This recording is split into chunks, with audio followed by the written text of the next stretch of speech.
जय सच्चिदानंद आयो लाल सभेचा झूलेलाल। हेलो दोस्तों, मां सुनीता कोतवानी ऐं स्वागत आहे तव्हां सभिनि जो तव्हांजे पंहिंजे सिंधी चैनल कोतवानीस किचन सिंधीअ में। त अॼु असां ठाहींदासीं ॾाढी टेस्टी ऐं डिलीशियस सी रेसिपी। मगर रेसिपी स्टार्ट करण खां पहले जेकर तव्हां अञा ताईं मुंहिंजे चैनल खे सब्सक्राइब कोन कयो अथव त प्लीज़ मुंहिंजे चैनल खे सब्सक्राइब कजो, वीडियो खे लाइक कजो ऐं वीडियो खे तव्हांजे फ्रेंड्स ऐं फैमिली ऐं सभिनी रिश्तेदारनि सां गॾु शेयर कजो। त अचो त टेस्टी सी रेसिपी स्टार्ट था कयूं। त इहे आहिनि ॾहीअ वारा बीह जंहिंजी रेसिपी मां तव्हां सां गॾु अॼु हिते शेयर कंदमि।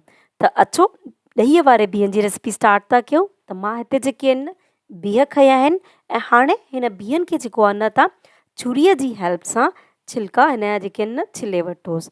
बीह छिलण लाइ तव्हां छिलणी बिल्कुलु बि न यूज़ कयो, छो जो त छिलणीअ सां ॾाढा मोटा छिलका निकिरी वेंदा आहिनि ऐं बीह जेके आहिनि न पोइ ओतिरा सवादु कोन ॾींदा आहिनि। त हिते जेके आहिनि मां सभिनि बीहनि खे चाकू जी हेल्प सां छिले करे तैयार करे वठो धोई करे। ऐं हाणे असां कंदासीं हिन जी कटिंग। त हिन जी कटिंग तव्हांखे ॾिसो हिन प्रकार सां थोरे वॾे साइज़ में करणी अथव।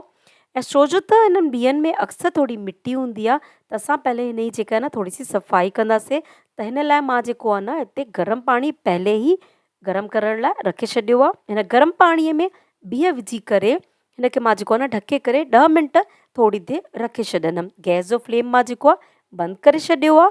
10 मिंटनि में मिटी जेका आहे न थोरी हिन में सॉफ्ट थी वेंदी त ईज़िली निकिरी वेंदी। 10 मिंटे खां पोइ बीहनि खे तव्हां हिन प्रकार सां जेके कबाब स्टिक वग़ैरह ईंदा आहिनि न उन सां ईअं मिटी पूरी साफ़ करे वठो ऐं उन खां पोइ हिनखे पाणीअ में सुठे सां धोई वठो। त सभिनी बीहनि खे मां हिन प्रकार सां साफ़ करे हिते धोई करे रेडी करे वरिता। ऐं हाणे हिन बीहनि खे कुकर में विझी करे 2 गिलास पाणी विझी मां हिनखे 4-6 सीटियूं ॾियारंदमि। त मुंहिंजा जेके बीह हुया 4 सीटियुनि में ई सुठा सॉफ्ट थी विया। ॾिसो हिते जेके आहिनि न तयारु थी विया आहिनि उॿरी करे। तव्हां ॾिसी वठो, तव्हांखे ज़रूरत पए त तव्हां 2-3 सीटी ॿी बि ॾियारे वठिजो। ऐं हाणे हिन बीहनि जो असां ठाहींदासीं मसालो। त मसाले लाइ मां हिते खई 2 केवी घाटी ॾही।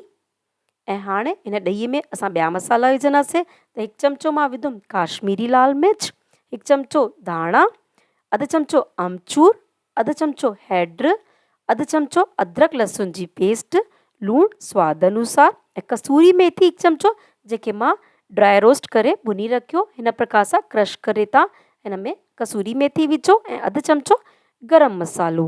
हाणे हिन सभिनि मसालनि खे तव्हां सुठे सां हिते ॾहीअ में मिक्स करे वठो। ऐं हाणे असां हिकु तईअ में विझंदासीं 2 चमिचा तेल ऐं जीअं तेल गरम थींदो मां विझंदमि हिन में 1/2 चमिचो जीरो। ऐं हाणे मां हिन में विझंदमि 4-6 गड़ियूं थूम जी जेका मां कुटे करे रखी पहले ई। ऐं जीअं ई थूम थोरी गुलाबी थी वेंदी सुठी उन खां पोइ मां हिन में उबरियल बीह जेके असां अॻु में उॿारे करे रखिया आहिनि उहे हिन में ऐड कंदासीं। हाणे हिन बीहनि खे बि वधीक न तव्हां 2-3 मिंट थोरो सो तेल में भुनी वठोसि। ऐं 2-3 मिंट हिननि खे सुठे सां भुनण खां पोइ जेको आहे न मां हिन में विझंदमि ॾहीअ जो मसालो जेको असां तयारु करे रखियो आहे। ऐं ॾहीअ मसालो विझण खां पोइ तव्हांखे गैस जो फ्लेम बिल्कुलु स्लो ते करिणो अथव ऐं लगातार ॾहीअ खे जेको आहे न सुठे सां तव्हां हिते घुमायो ताकी ॾही जेका आहे फिटे न बिल्कुलु बि।